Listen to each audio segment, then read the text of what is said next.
ఈ రాష్ట్ర చరిత్ర మరో రకంగా ఉందని చెప్పడానికి ఏమాత్రం సందేహం లేదని అనిపిస్తుంది నాకు.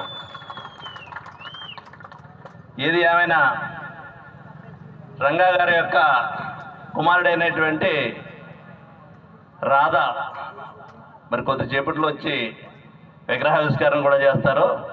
అదేవిధంగా రేపు 29వ తారీఖున కూడా ద్రాక్షారామ పక్కన అన్నయ్యపేటలో కూడా రంగా గారి విగ్రహం అనేటువంటిది ఏర్పాటు చేస్తున్నారు అక్కడ ఉన్నటువంటి యువత కూడా. మరి ఈరోజు రాధా గారు వచ్చి విగ్రహావిష్కరణ చేసేటువంటి ఆయన దూర ప్రాంతం నుంచి రావాలి కాబట్టి ఆలస్యం అవ్వచ్చు. ఇక్కడ ఉన్న వాళ్ళందరికీ కూడా ఎంతో అంత ఏదో పనులు ఉండేటువంటి వాళ్ళే. మరి మీ శాసనసభ్యుడికి వేరే ప్రోగ్రాంలు కూడా ఉన్నాయని చెప్తున్నారు. తప్పకుండా ఇక్కడ ఉన్నటువంటి యువతకు అందరికీ నేను ఒకటే విజ్ఞప్తి చేస్తున్నా,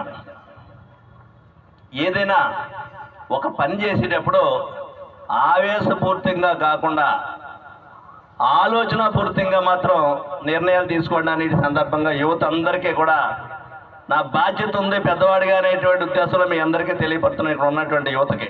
ఎందుకంటే రంగా గారిని స్ఫూర్తిగా తీసుకునేటప్పుడు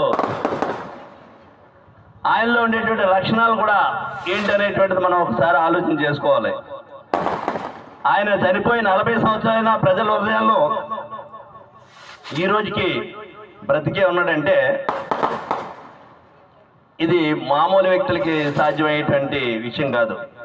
అంత గొప్ప వ్యక్తిగా రంగా గారిని ఈ రోజుని ఈ ఆంధ్ర రాష్ట్ర ప్రజలు, ఆంధ్ర రాష్ట్రమే కాకుండా ఉమ్మడి రాష్ట్రంలో కూడా తెలంగాణ ప్రాంతంలో కూడా రంగా గారి యొక్క అభిమానులు, రంగా గారి యొక్క మరి విగ్రహాలు ప్రజలు ఆదరిస్తున్నారంటే